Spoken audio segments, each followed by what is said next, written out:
السودانيين عشان ما حدش يقول السودانيين كانوا معانا، لا ما كانوش معانا. الاتوبيسات كانت بتقف وبينزل السواق وبيقيدوا النور علينا، نقول له اطفي الانوار، كان بيقيدوا النور علينا على اساس ان الجزائريين يشوفونا او السودانيين نفسيهم.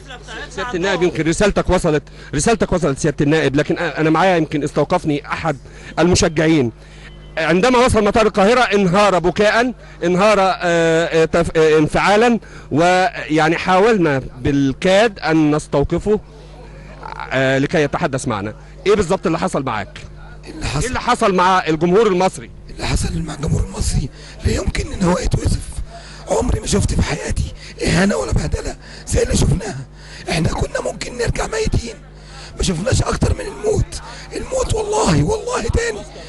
كل اتوبيس كان بيلفوا حوالينا ويكسروه، اكبر ما فيه كانت قد كده والله العظيم. السواق السوداني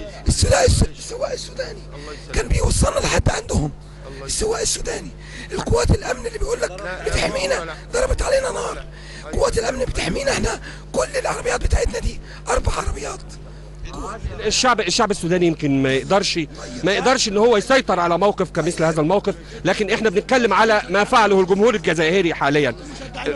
انا عايز اعرف ايه اللي حصل من جمهور الجزائر. يمكن كنت احد المخرجين ايضا كما علمت. كم عفوا سيادة ان بعد ما المصريين يسقفوا لما هم كسبوا، بعد ما نسقف لهم عندنا كرامه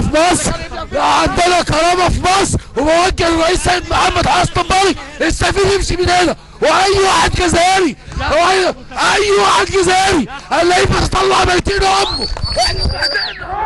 عفوا بالطبع.